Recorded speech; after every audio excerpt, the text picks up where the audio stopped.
I'm Drew. And I'm Tony. And this is Back for Our Future. I couldn't even say it, and I practiced it. Back for Our Future. Terrible. The show that... I'm awful. The show that goes back... Well, we're going back to look at our past, to talk about the future and yours. Your past is included, too. You can always do that by throwing it in the comments. Today on the show, we have a great list of movies to talk through. There's a very tragic story. It's only tragic because when my mom hears this episode, I'm going to have to deal with that. We'll get there. You'll see. It may not be as bad as the porno one, but it's got it's not great. It's got some moments. It's not great. It's not a great moment. Anyway, so on the show, we're talking about all that stuff. Real quick, a little housekeeping. If you have not subscribed to us on a variety of channels, you should. We're on the YouTubes. We're on the Spotifys. We're on anywhere you get your podcast, Apple Podcast. We're also on Twitter, Facebook, everywhere you want to be. We're there, hanging out, open for a conversation. We love the feedback in the comments, so hit those up. That's what I got. Tony, you're kicking off the show. What do you got for us, buddy? I just wanted to say, man, we're in episode 11, and I feel like, when we started this thing, it was back in basically like late March, and Yep. here we are. We do this stuff a little bit ahead of time, so we're in August. Mid-August, you're actually recording this particular episode. By the time they hear it, it'll be mid-September. But, still, I just feel like sometimes, we're talking about things, and our friendship obviously goes back to 1989. But it feels like sometimes, and I don't know if it's my brain that just can remember so many things that it feels like it's a lifetime ago, but I feel as if some of the stuff we talk about happened a lifetime ago, and then some of it, I feel like it happened yesterday. I'm with you. I mean, there's definitely been bits of the conversation where we record and then it lingers, right? Because we've talked about it. And we've had some of this stuff is like personal, intimate type dialogue. And then it sits there and sits with me for a minute. I'm like, holy crap, that was like 20 something years ago or 40 something years ago, or not 40, but 30 something years ago. And I'm like, man, and then that leads me down a path. So I'm with you. Sometimes it does. And some of it is like some of the movies, I feel like that when we talk about some of the movies, and there's no rhyme or reason to this, some of the movies I feel like are still relevant. And so they feel close to me. Right. And then some of them are a ways off and they feel 1,000 miles away. Like it was a million years ago. It is a good point. It's a weird situation. I mean, because I feel like obviously some of those movies you probably haven't seen in 30 years. Oh, for sure. And the 30 Absolutely. years that we're talking about. And movies like maybe like Groundhog Day or something like that we've talked about, you probably saw it this year. Oh, of course. Right. Of course. So I guess that kind of plays into it as well. I just, sometimes I think, well, how does my brain work differently than everybody else's? I'm not in anyone else's body. So it's very difficult to say, is that normal or is it not normal? I don't know. So sometimes it's fun to talk over those types of feelings, not to be too deep on the show, but that's still, something I thought was kind of relevant to what we do. Well, I think anytime we look back, which is part of what we've done on the show, obviously, but anytime we look back, it makes us reflect our current state a little bit more. And I think it is good. I think that statement that you just made is what this show is about, is by, again, you hear it sometimes, certainly during political seasons and other times where they talk about history says, but it's not wrong, right? Human beings are human beings. And so our emotions that came from those movies, while the movies may have changed, the emotions haven't changed, right? So we're just remembering this. So it's a really good point to really put in perspective what all we do on this show and what all we talk about on this show, because it does have an impact. I mean, all I can think about right now is freeing my willy. Number one. I couldn't listen. That tee up was right there. I mean, how many Free Willy jokes have existed when that movie came out? I can think of The Simpsons saying it. I mean, there's a million Free Willies. So yeah, here we are. It's July 16th. Couple of movies come out. One gets a sequel later that my kids love. Right. And I'll let you tee both these up, but let's kick it off with, I'm pretty sure that later on I would be working at a Suncoast, and for whatever reason, the sequels of Free Willies would come out, and people would come in buying them on VHS. It was like just talk about Free Willy, because I think it did well at the box office. Wasn't it a big hit? So the first Free Willy was a massive hit. I mean, it did really well. I mean, we're talking about over $150 million on a movie that was very family friendly and had about like a $20 million budget. So I mean, it was a huge hit, especially at the time. I mean, $158 million then Yeah, is a lot big. yeah. So it's yeah. I mean, it was a massive hit. It's always funny because this movie spawned two theatrical sequels. Free Willy Right. 2, Free Willy 3. It spawned a Free Willy animated series and also another direct to video sequel back in like 2010. So the question is, how much trouble is this whale going to get into? Chuck, this whale is a whale of a pain in the ass, is what he is. Free Willy is just a giant. Yeah, So that's funny. as they kept going, I mean, the second one was they put more money into it, and it was like a $31 million budget, and the second one did like 68 million, which is a modest hit, especially with Yeah. second markets. And the third one was a big turkey and did like 3 million at the box office. I think people got tired of the concept at that point.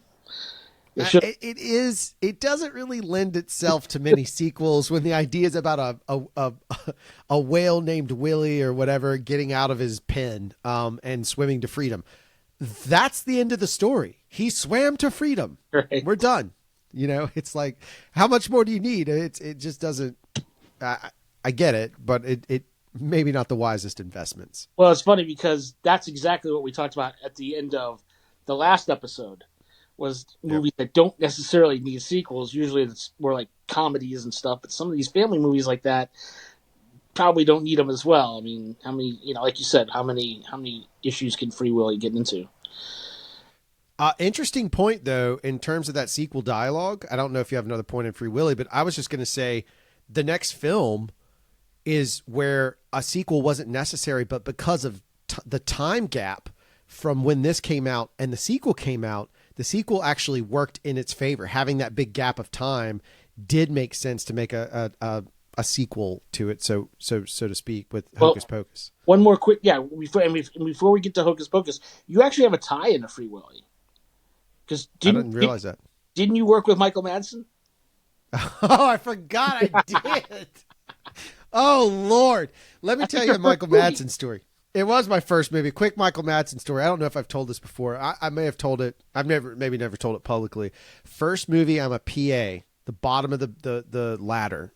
I'm a local PA on top of it, which means I'm not expected. They're not expecting a lot out of me, and I don't know what to expect. That's what it is when you're the local PA, right? Okay. So their first task for me is to keep my eye on Michael Madsen. I'm going to be honest with you. That was not easy. He, where we were filming, there were an awful lot of liquid establishments around, and turns out Michael Madsen is very thirsty, very, very thirsty. Yeah. So I was 18. I was 18, and I'd have to go into these establishments and secure Michael Madsen. And I'll be honest with you, sometimes he was nice. Sometimes no, Tony. Not nice. It depends on how much liquid and refreshment he gets into his body. Yeah, if his thirst was quenched, he typically was not as nice when he wasn't thirsty. It's like when he was needing some water, he was a little bit friendlier. It's almost like he would put on a show. Anyway, long story short, he was tough. That was a tough one. So my very first movie, I literally got my face kicked in. Not literally, I figuratively got my face kicked in. That was a hard show, and he did not make it any easier. I also got to work with Bokeem Woodbine, but I forgot Michael Madsen was even in Free Willy. He's the dad, right? He's like the kid's dad. Is that right? Yeah. He's in there. Lori Petty. It's a good cast, and Jason James Richter, and he's in there. He's on all three of them actually. So, but Wow. pretty good cast. But I mean, I had to have you tell your Michael Madsen story because I do. Yeah, because you knew it. Yeah, you knew that one for sure. For sure. That movie launched other people's careers, like Squishy Bear and some other guys. Oh That yeah, gave them their first movie. yeah, your film, yeah, for sure. Yeah. Yep. Okay, I'm glad you brought that up. So then we do go into talking about sequels. Free Willy's one's not so great, but the Hocus Pocus sequel was good. But I was just saying that time is what made that one maybe work so well. So let's talk about Hocus Pocus. It wasn't my kind of movie, so I don't remember it at all coming out. For me, Hocus Pocus is one of these instances where I don't have a time association with it, to our previous statement on the opening of the show. So for me, Hocus Pocus just has always existed out of magic. So, well, I don't know much aside from the cast and all that stuff, but I mean, talk about Hocus Pocus in terms of that. Well, of course, it's Bette Midler and Sarah Jessica Parker and Kathy Najimy, and they were all big at the time. Especially Bette Midler's always been pretty big, but the other two were getting bigger in the '90s there. And Yep. I mean, it's a weird movie because it really is a Halloween film, and I mean, there's nothing not Halloween about it. It's a Yep. Halloween movie, and I don't know really why Disney released it in July, but back, it wasn't a good idea in 1993 for sure because there was tons of summer movies, and it got lost in the shuffle a little bit. I mean, it was it's about a $28 million movie, made about 53 million, which it was a little underwhelming at the time, and of course, secondary markets bring it back, and of course, now we had the sequel on Disney Plus in 2022, and so clearly it was a hit by that point and got a big following over the course of these 30 years. But yeah, I mean, I would have liked to seen it come out in Halloween. I think it would have done much better. But of course, they had Nightmare Before Christmas also coming out. And I guess they Oh, didn't run those jeez. movies against each other that year. Holy But smokes. Well, that's a, it's a yeah. good movie. It's about three witches, and everything that they go through, and it's very funny. It's very comedy, and yeah, I mean, I know a lot of people who like it, or of course, over the 30 years.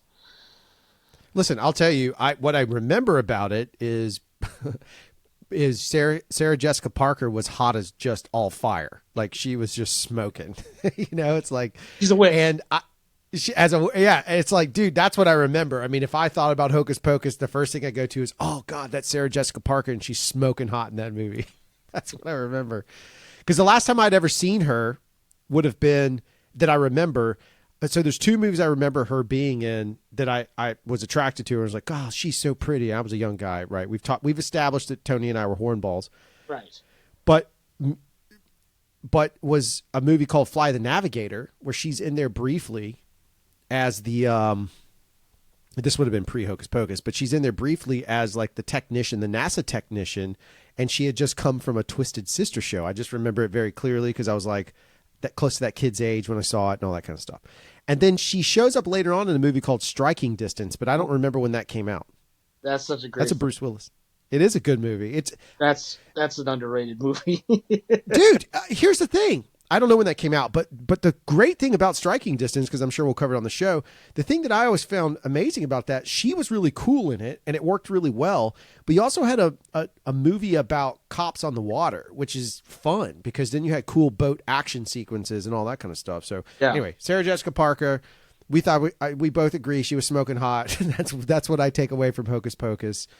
But I also confuse this movie often with Witches, maybe, that had Angela, what's her name? Oh yeah, you're talking about Angelica Houston. Yeah, you're talking about Angelica Houston. Thank you. Yep. yeah. Striking Distance will come out after this movie. Okay, good. There we go. We do see it in this. We do see her in the same year, and she did a movie with Nicolas Cage and James Caan called Honeymoon in Vegas. Oh, Before that's right. talked about for briefly on the show. Before Yep. she was great in that, and quite lovely. And she did L.A. Story, of course, with Steve Martin. Yep. So she had some movies by this point. She had been around for quite a bit, but yeah, she's great in Hocus Pocus and as one of these witches. And I always thought it was a funny movie. I just never understood why they released it in the dead of summer. That is a weird I mean, that is a studio f up. I mean, there's no way around that. That's a complete screw up on the studios. Like you said, though, they had Nightmare Before Christmas, but it almost seems like you could have stacked the deck with Nightmare Before Christmas happening, which is technically a So Christmas put it out. So movie. put that in September. You know what I mean? Like Yeah, put it yeah, in September. Like they're going to release Beetlejuice in the first week of September right. this year. So I mean that's going to do well. Yeah, And oh yeah, and I mean you can release a Halloween movie in September. That makes way more sense than July, where you're stacking it against all these big summer tentpole films. yeah, oh yeah, You're gonna run Hocus Pocus up against Jurassic Park. That doesn't. yeah. That's That rough, bro. doesn't Yeah, that's not going to play. Um, so what's interesting is coming up on deck after this. So I have known you for, obviously we've established, quite a few years, and I've always known that one of your favorite movies in history, because you've said it to me 1,000 times, I've only seen it once in my life, is Stakeout. You really enjoy. In fact, you love the movie so much you got a job at a restaurant called Stakeout. That's true. That's true. Different spelling, but yes, I did. Sorry, that dad joke was right there. And I But worked at that establishment not once but twice. that's right. I worked there too. I was with you. You I've worked there. been there. You worked there. I think you. Well, yeah, you worked there when I was. Well, you worked there as a driver, and I was a manager as well. That's correct. Yep. But yeah, it was. But the restaurant was great, which I loved, and the movies maybe even better. Yeah, because so Stakeout is the original one. Let's tee it up because the original one's a few years before us, right? So the original Stakeout, it's Dreyfuss, right? If I'm not mistaken. Yeah, it's Richard Dreyfuss, it's Emilio Estevez, Yeah, and Madeline Stowe, who I thought was amazing, and Aidan Quinn.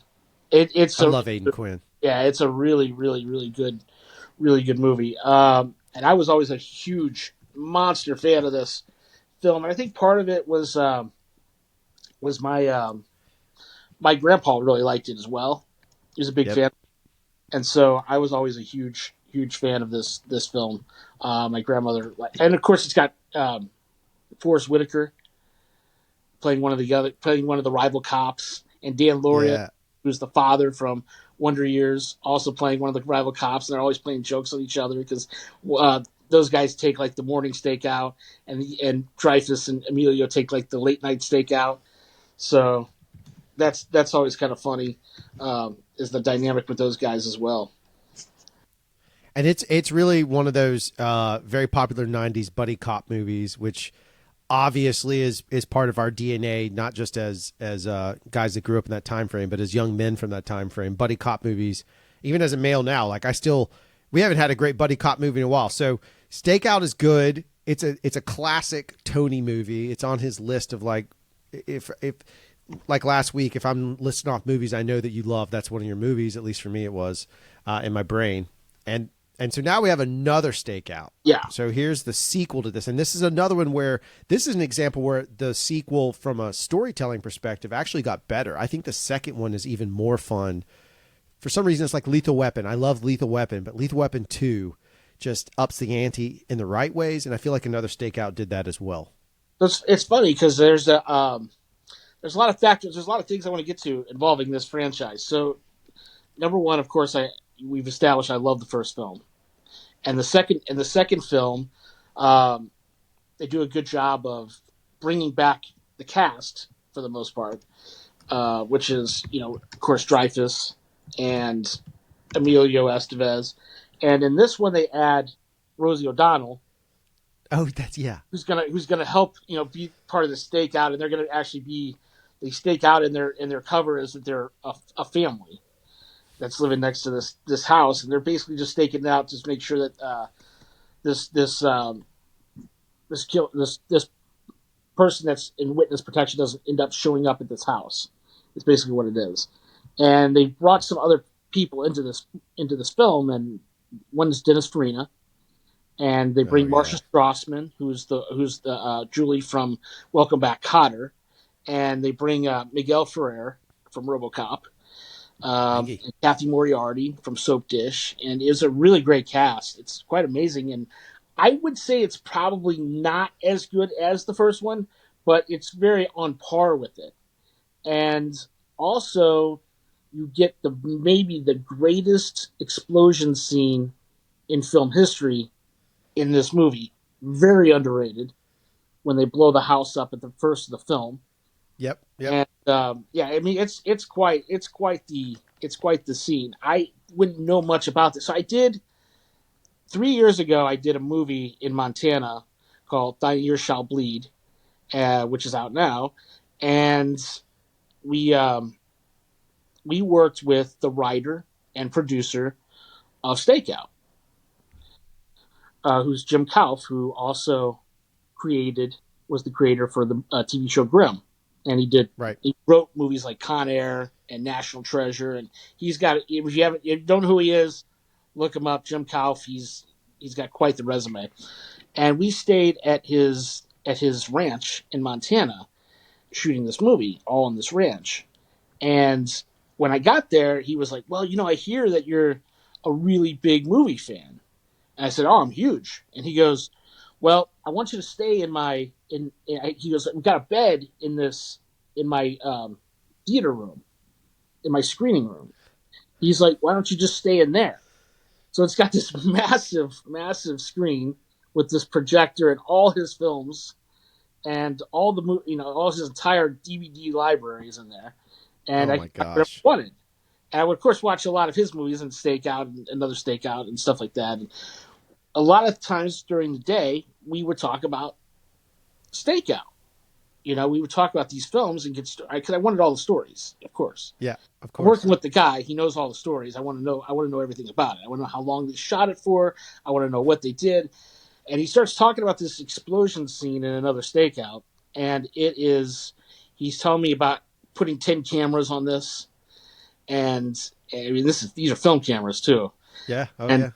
and shooting it from all these different directions and the one take and everything else. And it was kind of mind blowing. And when you see this explosion scene, you'll get it because they shoot it from all these different angles and they're popping off.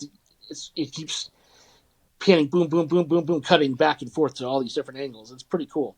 Um, but yeah, it's an amazing, it's a good movie. It didn't do as well as the first one, but Right.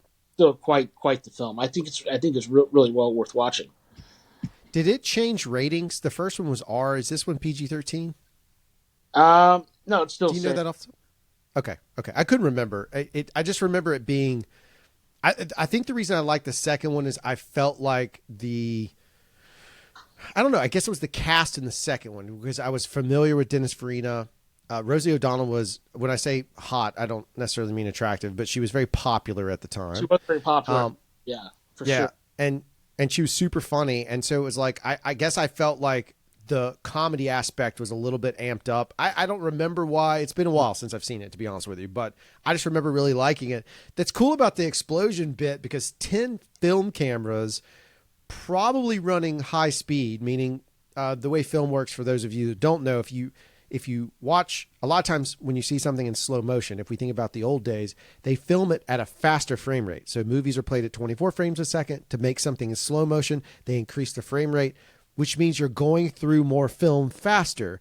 So while they played that back in real time and it wasn't slow mo, they probably shot it for slow mo, knowing that they would be able to speed it up and do all this different stuff. Either way, 10 cameras, 24 frames a second, that is very expensive. Very expensive. It was And pretty intense. yeah, I mean, that's a big budget maneuver. Oh, They absolutely. don't do that now very much because now it's a digital explosion, right? They do a little bitty pyro and they add digital because it's so expensive. So that's pretty cool. Cool note on that I would have never considered had you not brought that up. So And that's fun. I worked with Dennis Farina. He was since passed away, but I worked Yep. with Dennis Farina on the movie The Grand. So he was awesome, and he signed a couple of, well, you have one of them, Of course. Snatch posters for Yep. us. Yep, Yep. Look, Dennis Farina and Snatch. I mean, the best. dude, he has a lot of great roles, but that role is just, it's one of my all time favorites, hands down. The Hands best. down, one of the best. Yeah, that's a great movie. So next on deck, though, is now we're back into. I think this is interesting because I think this movie may have been a little bit forgotten. But what's weird is this film has been referenced to me, and I'm not making this up. Over the past month, I have had no less than 3 people, which doesn't sound like a lot until you hear what movie this is, make a reference to the Coneheads. And the reason I say that's crazy is, first off, the Coneheads was a skit that existed in our parents' era of SNL. I mean, we might have snuck in and watched some, but that was really part of our parents. That was technically geared towards our parents' age, right? So Yep. this is a skit that existed previous to us that was legendarily good, that come the 90s gets reborn, features an incredibly stupidly funny role by Chris Farley. One of my favorite sandwiches, the sandwich line is one of my favorite lines of all time. We also have to talk about, and because there was dialogue, the Conehead soundtrack was a big deal. This movie, as we said with Wayne's World, apparently the SNL movies were the Adam Sandler movies, because he's not necessarily blown. I guess he is blown up some, but these movies were our generation. This connected to you and I as young men. Like, for whatever reason, SNL movies really worked for us. Talk to me about Coneheads. What do you got? What do you got on that? Did we see that together? Because I don't remember. No, we didn't actually see Coneheads together. I saw it a bunch of times, though. I mean, I saw it a bunch of times in the theater. But I saw, I saw it at Carmike 10, and then I would drag my mom and my dad and everybody else to go see it at Movies 10. My dad was like, "It's all right," that kind of thing. But Yeah. but yeah, I mean, it was.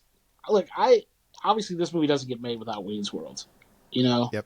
Wayne's World being such a huge hit kind of opened up the landscape to doing a lot of these SNL skits that maybe were not really movies necessarily, but they turned them into movies, and thank goodness they did, because Yep. I was really grateful that this got made.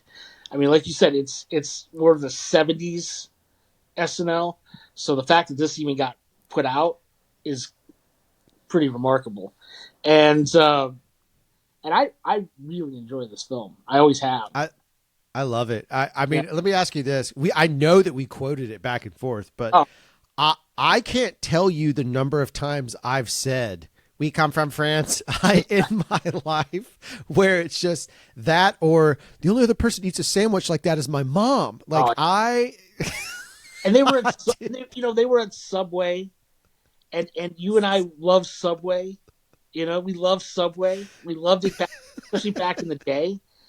And the cast is just amazing. Oh Like, yeah. if you were an SNL person at the time, or even a good comedic actor, you were in this film. You were here in the 100%. film. You had Dan Aykroyd and obviously Jane Curtin doing their roles as Beldar and Primate, and they Michelle Burke, who's famous for like Dazed and Confused, and she was in Major League Two, and she's really gorgeous.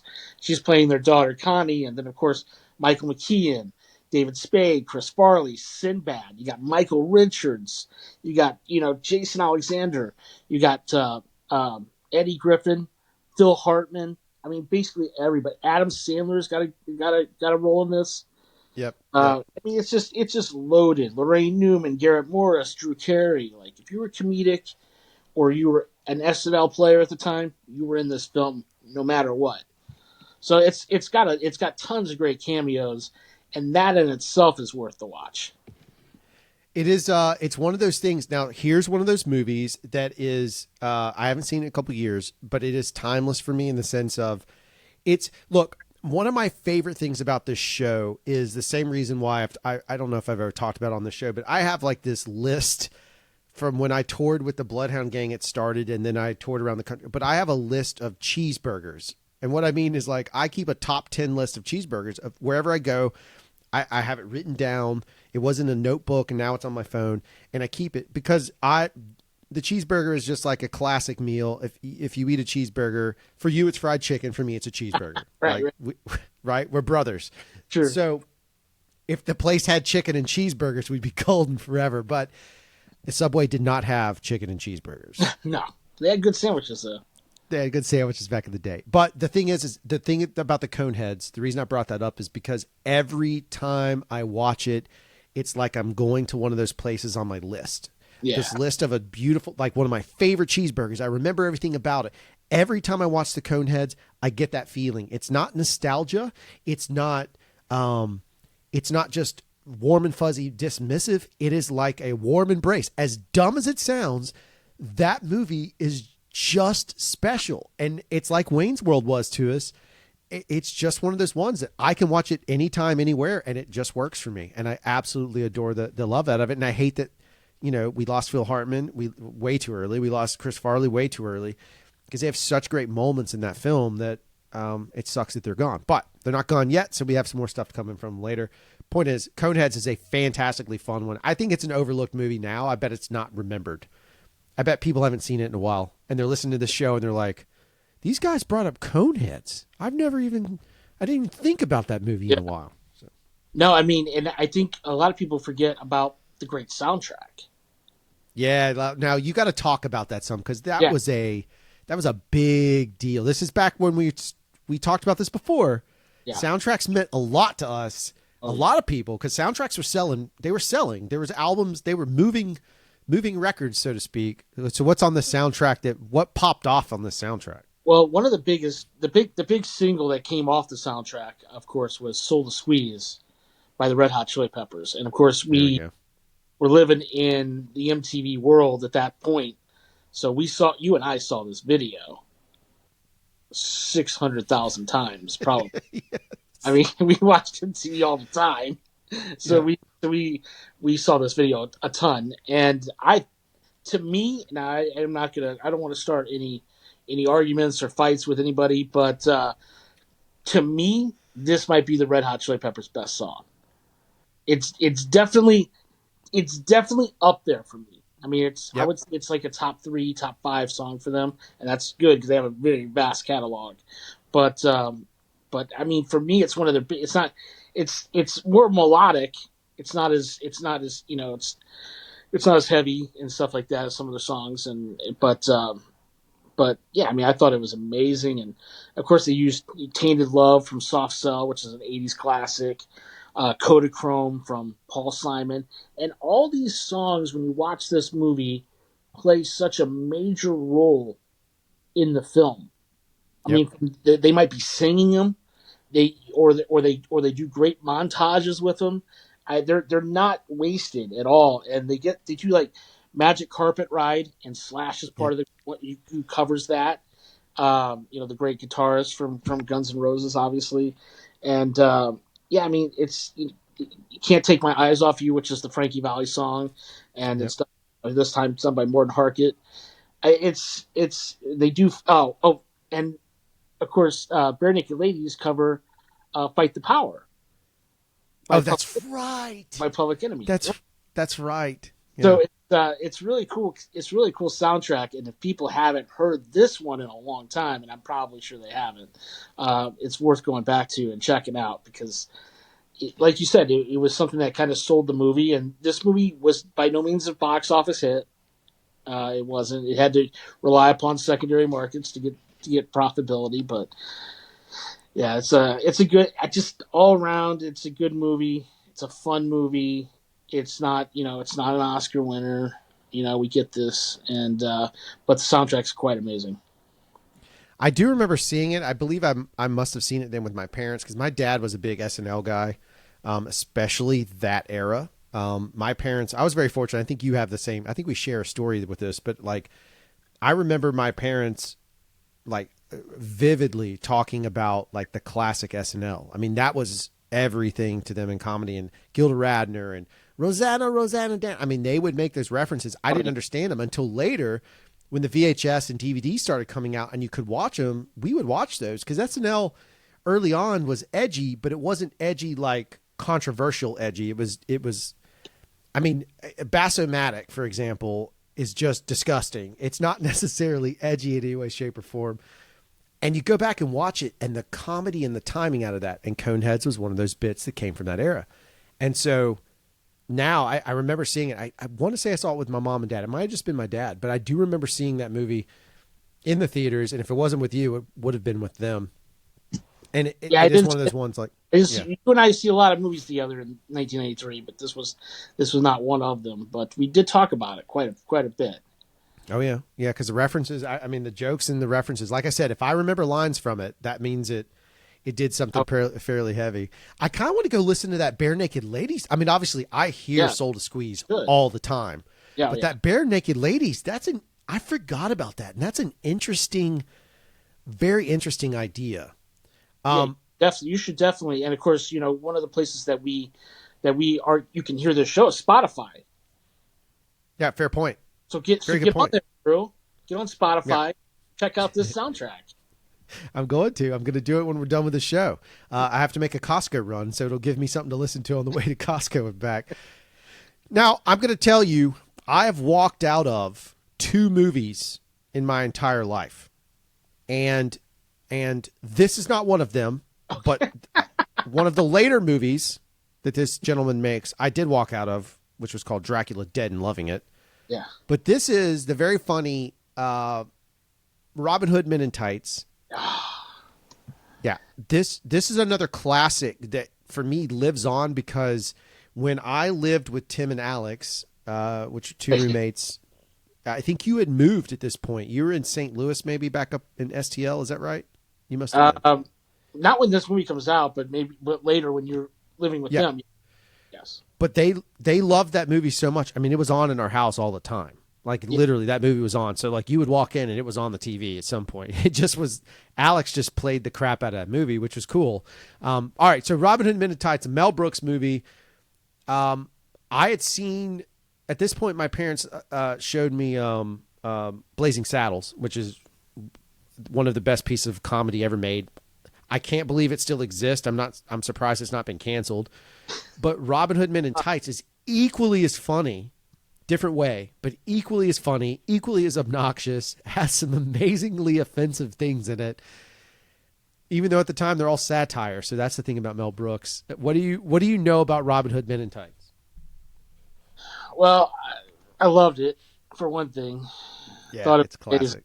and it's got this great cast, and like Carrie Elwes to me at the time, especially because I mean he's gonna he's kind of it's weird because he doesn't get the credit for it like a Leslie Nielsen does for all his slapstick roles and stuff like that he did back in the day. But you got Carrie Elwes doing Hot Shots films, and you got him doing this, and I think he's brilliant in his timing and his comedic timing and his sarcasm and his line delivery and everything that he does for these types of comedies. I thought he was amazing, and he's quite wonderful as Robin Hood in this movie. And the cast is again, we got another really good, funny cast here. Richard Lewis, who passed away this year, Roger Rees, who played Robin Colcord in Cheers, Amy Yazbek, of course, from Wings, who we love, and Dave Chappelle, of course, is in this movie, and Isaac And Hayes, Tracy Ullman, yeah. Chappelle is not popped yet, right? He's not popped Oh off. no, this isn't even. This is before even Half Baked. Right. So I mean, this is before he really has become that big time stand up comedy genius that he would eventually become to everybody. Yeah. So it is. I remember, again, I've seen it so many times because it was always on in the background. I just remember it very well. And it is a classic. The thing about, you're so right about Carrie Elwes's ability to deliver lines. His sarcasm Oh, it's in great. this movie, it's unbelievably good. It's funny that he hasn't gotten more comedy because I mean, he does have a library, but I feel like he's still, right now, his delivery has not changed. The guy could still kick these lines out. It would be great to have more Carrie Elwes comedy elements Yeah. sooner rather than later, but it is a good movie. It is very fun. And look, the Mel Brooks Mel style Brooks. of comedy is yeah. You spell Brooks. I know you Yeah. walked out of one of his movies later on down the road, but he's still Mel Brooks. Yeah, of course. I mean, it's great. I mean, it's if you like Mel Brooks style comedy, which Spaceballs and Life Stinks, and of course Blazing Saddles, and all these great movies that he's made over the years. I mean, this is up there with a lot of them. It's just as good to me, lampooning a classic, whether it be the written word or film, because Robin Hood's been made many times Yep. over Yep. the course of decades. But yeah, I thought this was a classic film. It did really well. Like a $20 million movie, did about 75 million in the box office Wow. wise. So that's not bad for a film like that. So yeah, it was quite the great film. And I know you and I talked about it a lot, and it came out around the time, not too long, a year or two after Robin Hood, Prince of Thieves, of Yep. course, which was an amazing adaptation of the film with Kevin Costner. But we've talked about on the show. But yeah, I thought this was a lot of fun and a great movie. It is good. It's a very straightforward film for what it is, but it's another one that's fun. Um, I kind of want to go back. I may go back at some point because I call them gym movies, and I don't mean any disrespect to them, but a lot of times when I go to the gym, I do cardio 30 minutes a day at least, and so I try and watch stuff during that window. So I Overachiever. watch movies. What's that? I said overachiever. Yeah, that's the way it is. But that's a great. I kind of want to make a playlist of Mel Brooks movies, and just go back through. And this definitely makes me want to do it more, thinking about this movie, because it's been a minute since I've seen it. But it would be good to go back and rewatch it and watch the sarcasm, and watch a lot of these guys go on to become bigger names. It's kind of interesting in that way too. Yeah. Oh, no doubt. I mean, it's just I love getting to watch guys that are legendary performers, such to me like Richard Lewis, and I love Roger Rees, and because he's also in a movie that we've talked about briefly on this show called If Looks Could Kill with Yep. Richard Rico, which I thought he's great at that too. He's really funny as this villain, and so I think he's a really great performer that we lost too soon as well, because he passed away. And Richard Lewis is a comedy genius, Yep. and he's really really hilarious here. And so if you're into those kinds of guys and you haven't seen this movie in a while, check it out because you're gonna get some good laughs. Yeah. If nothing else, you'll have a good time, which is important because I remember not having a good time watching the movie Rising Sun. There's so many stories. I'm going to let you, I need you to tell the story from your perspective, because I have to be very sensitive in how I approach this, but you do not. So I would like for you to, you tell the story. I got to be careful here because your mom has always had a very, very, very high opinion of me, and that's a fact because I think about this quite a bit. I'm like, I don't think if I'm not living across the street from you, and I'm Yep. not 2 years older than you, I don't think you would have got to do half the stuff you were allowed to do Oh, true. in, Very in, true. in your teen years. I think because I was there and I was kind of pretty responsible guy for the most part, I think your mom trusted me to do a lot of stuff, and so I do have to be careful a little bit. So it is funny you bring that up. So that just in case anyone did know, is like, so I am an only child. I had two cousins that, because their mom passed away of cancer and other things, were raised almost like siblings. But she's not passed away when me and Tony meet. So No, essentially, Tony is literally my closest friend, but he is like a brother, and he's like an older brother. So there was, in fairness, there was a lot of trust that eventually, just like Jeff, your little brother has gone on and done his own things.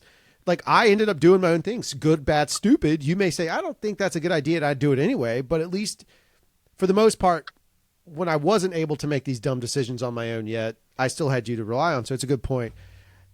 If you guys don't know the movie Rising Sun, let me just preface it with this. It's a Sean Connery movie. Is that right? It's Sean Connery and Sean Wesley Connery, Snipes? Wesley Snipes, Tia Carrere, yeah. Yeah. And the premise of this movie is, the concept is amazing.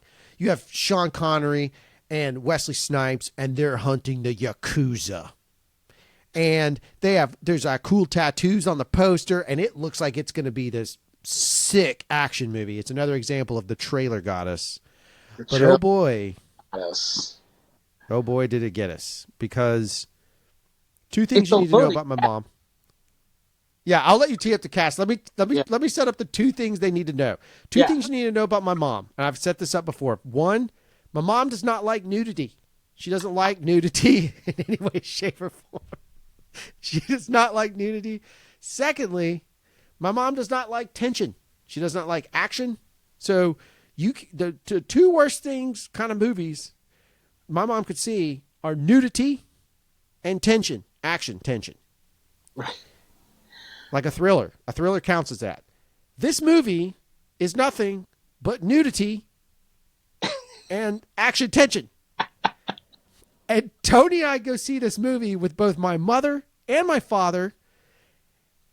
And I'm at an age where I don't need hands put over my eyes. If you remember, my mom knows I know what naked women look like now because I got caught with porno mags. Right. But And it was we've also established that your mom's favorite movie is like Sleepless in Seattle. yeah, correct. Right. So imagine the awkwardness of two young men.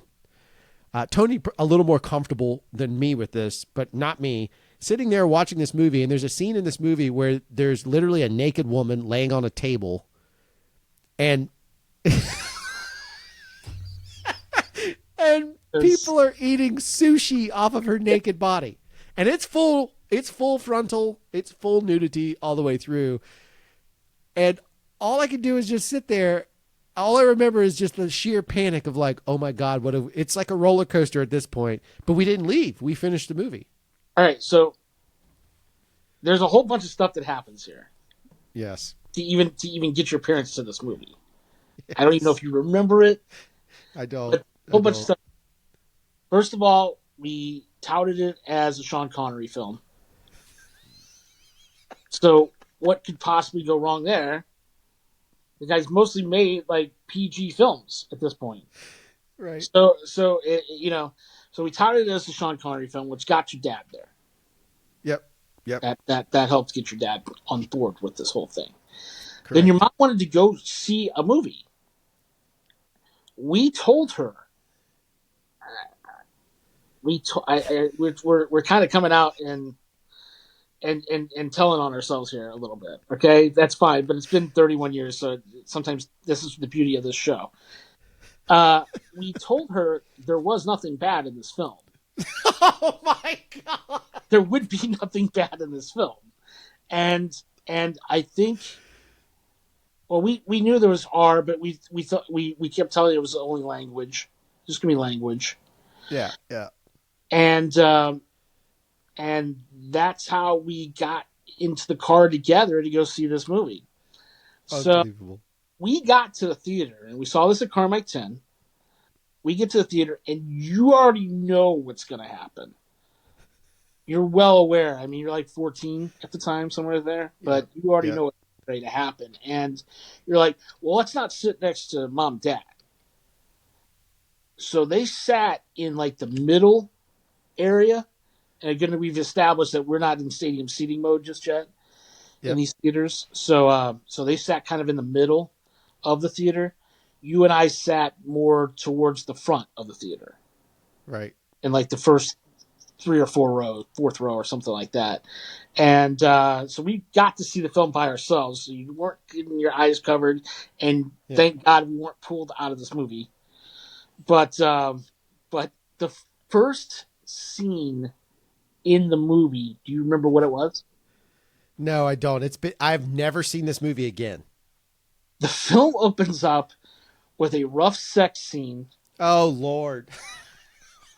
where the guy goes down to the girl's crouch, and the whole thing is going on in this office building, and he eventually strangles her to death. And that's the kill. And that's how the film starts. That's how it begins. That's how it opens. This is the first thing your mom sees. Oh my God. And then of course, obviously we have the sushi scene, and then there's a fight later on with a girl who's almost completely nude, and there's a couple other things that happen in here that are nude based, and we're lucky we got to do anything after this. Oh But my we lord. did, but we did. So we're yeah. I mean, we were.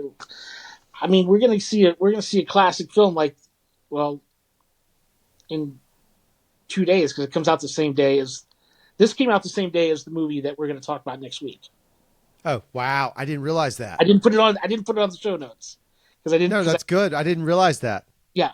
So this came out the exact same day as. Well, let's just tee it up because it's next week's episode and it's all Yep. about next week's episode. It came out the same day as So I Married an Axe Murderer. So, Unbelievable. so we're gonna see that movie a couple of like 3 days later, and so we were okay. We survived seeing Rising Sun. So so terrible story is that you and I pulled that with my mom. Now, my dad has done the same thing. So statute of limitations, we're clear Yeah. because first off, time got us, but then my dad already did this. So my dad took my mother to go see Deliverance. Oh, And he told her it was a nature movie. nice. Well And played. Well played, so, Doctor Hall. so she thinks she's going to see a movie about petting bears and all that kind of stuff. When in reality, I mean, there is nothing more tense than the movie Deliverance. That is a brutal movie from start to finish with some very graphic sequences in it that my dad talked her into. So we're safe. We're good. We're fine. It's funny because this is. I mean, the movie Rising Sun did really well. I mean, it was like a $40 million movie. It made like 108 million. It did Wow. well at the box office. I mean, it's gotten a lot of hate over the years because it's a very iconic book that was written by Michael Crichton, who of course is going I to didn't have realize that. I forgot that. I did know that might have been another reason we got it because of Michael yeah, Crichton too. yeah. Yeah. and so it's Michael Crichton book, and of course it has nothing to do with the book Right. because and that group of warriors that always comes out and gets mad that movies are not exactly like a 500-page book. Um, you know, Right. I've never understood the concept of why people get upset about that. But okay, great, but it's not like that. But it's amazing cast: Sean Connery, Wesley Snipes, Harvey Keitel. We did go into this again. This is we I just went off a few episodes ago about Boiling Point Yep. and how the movie was absolutely ridiculous. This is not. Listen, the start of the year for Wesley Snipes, it ain't great. Okay, he, Right. he's he's got some very misleading films. This one not as bad as Boiling Point to me. I like this better than I did Boiling Point. He's going to have a really great movie come out later in the year that we're going to see together.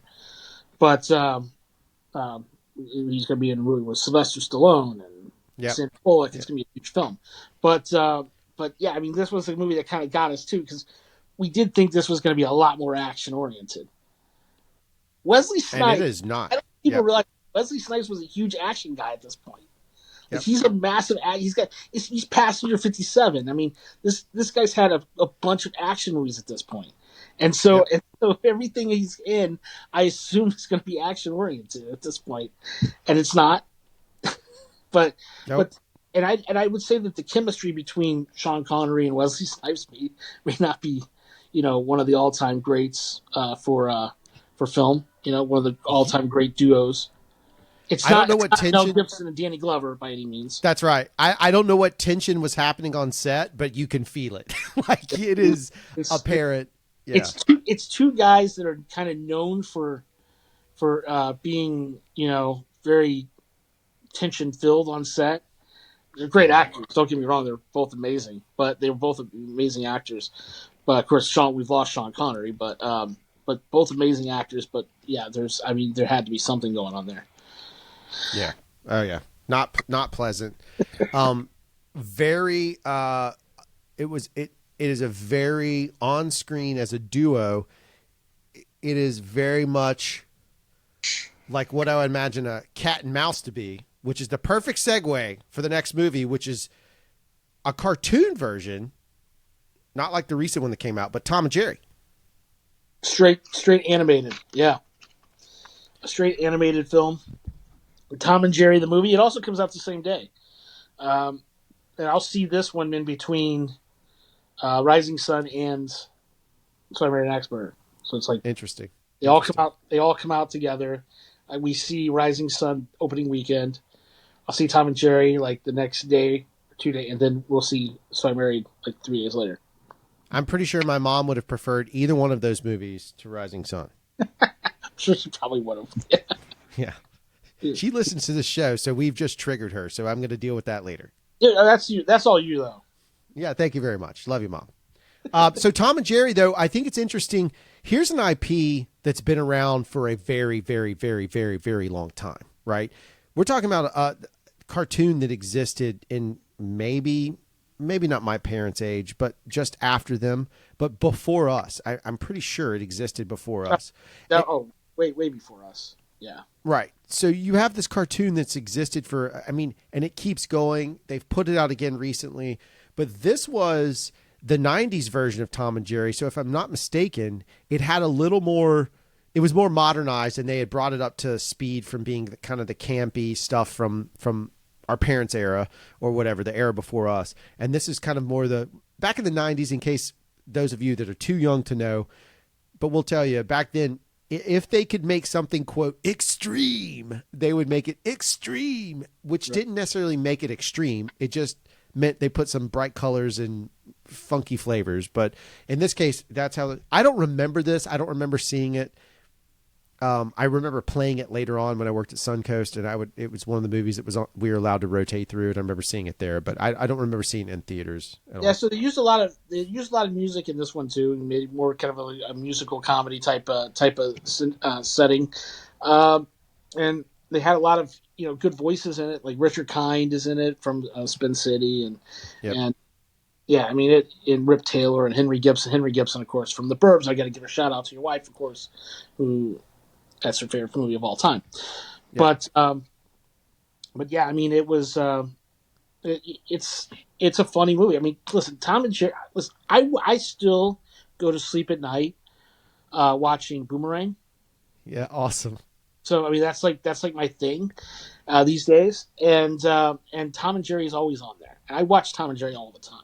I still watch it to this day. It's I would say if it's not my favorite cartoon, it's definitely in the top 3, top 5, something like that. So I've always been a massive Tom and Jerry fan, and I love all the characters. And this was a funny movie. It didn't do huge, but it was only like a $3 million budget to begin with, and which is funny because animated movies these days take up about $100 million to $200 million to make on a lot of them. Like I think Inside Out 2 took $200 million to make. That's insane. It's crazy. So Tom and Jerry to me was always a classic, and they've released quite a few movies over the years. Obviously we had the one with Chloe Grace Moretz and just years ago. And but yeah, I mean Tom and Jerry's classic. I mean they are classic. They're a classic cartoon. Does Tom talk in this one? Do you remember? Slight bit, just like he's done in other cartoons before as well. Yeah. Like talk to like a girlfriend or something like that. So yeah, a little bit of that. There's other characters that do talk. A lot more than Tom and Jerry, of course. It's always interesting because this is they hadn't quite figured out yet the process of Tom and Jerry. Had you cast an animated film, had you cast it with A-list celebrities, not saying that some of these guys aren't great actors, but they're not necessarily box office draws for most people. But had they cast it with A-list celebrities, like they did with Mario, right? The Mario movie did really well. The live action, not so much. The animation blows it out of the water. But had they done that, they probably would have printed some more money with this IP, but the budget would have been $3 million. We know that much. It would have been $3 million. There's that concept of putting A-list actors into these animated films is coming now. It's getting ready to come, in this era. Right. That's really something that has always been there. It's been within the last 30 years that we've gotten a lot of that, and that's getting ready to come. Yes, for sure. Yeah, it's just an interesting thing because we take it for granted now, but it wasn't an idea back in the day. These were all voice actor jobs, not taken away from anybody. Like VO talent is true acting. There is no doubt, but it is a different scenario, and the pay changes, the scales change, all that kind of stuff. So it is kind of interesting that we we close this episode out going into maybe the biggest episode we're going to talk about, the impetus of the show. A lot of things. That's all I got to say because I don't want to spoil anything. We got a lot to say next week, but we'll close it out with that. Do you got any picks for the week? Because we got a bunch of interesting movies in this mix. Do you got anything that's Tony's picks of the week?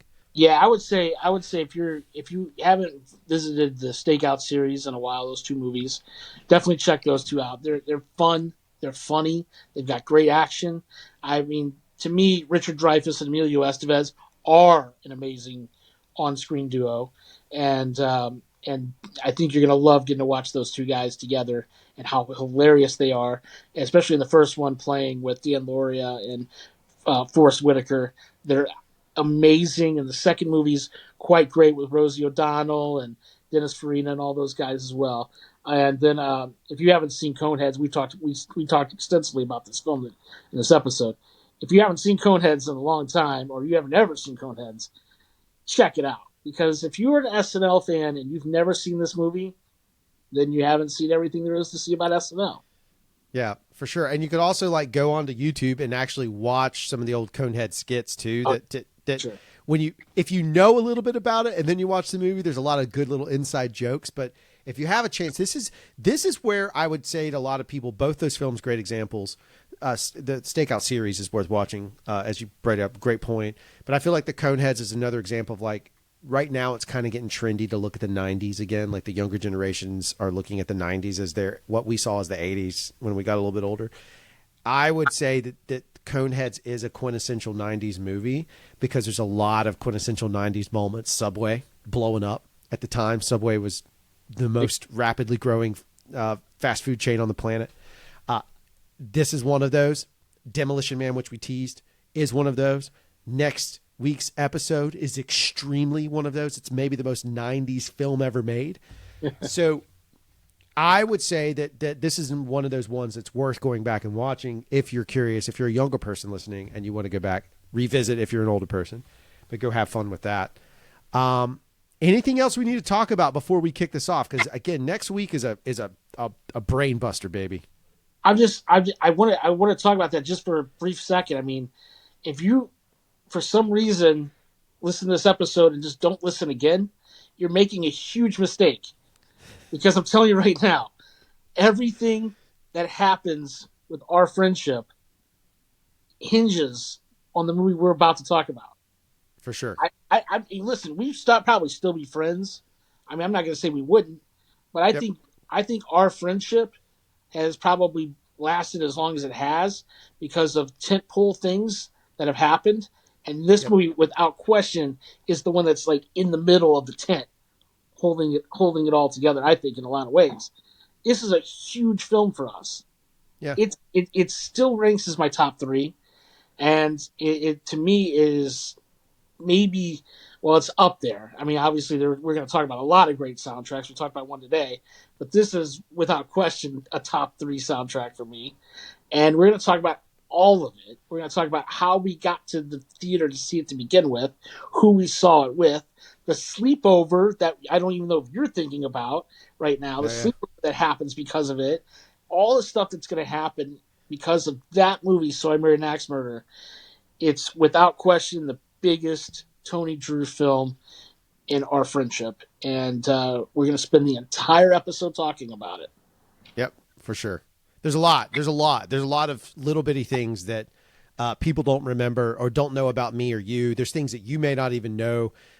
There's a lot with this movie and its influence. I mean, there's a lot. So I can't wait to have a conversation about it. There's so many elements. The harder part about next episode is like keeping our brain on track because it's going to be like, so we will do our best, but be warned, you're coming along with us. This is, like I said before on the show, the blessing of Tony's memory and our friendship and me having the ability to put this podcast together is that we get to share with you something that maybe you share with one of your close friends. But maybe you can relive it a little bit through us. We get to share that moment when we went from being friends to best friends. Like this is a transition, and we get to share this, and then you get to hear how it influenced us. So imagine being able to go back and find a piece of something that happened in your life that not only influenced your career, your choices, what you do, how you react, how you talk to people. There's so much that comes from this. that being able to go back to that and break it down, I think is really unique. And I've never heard anyone else be able to do that. So if nothing else, next episode alone, probably one of the most interesting historical pieces you'll ever come across. Hands down. Love it. Love it. Well, that's going to do it. That's it. That's all we got. See you next week. Come hang out with us. We can't wait to talk to you about more movies, specifically just one next week. And we'll see you then. Peace.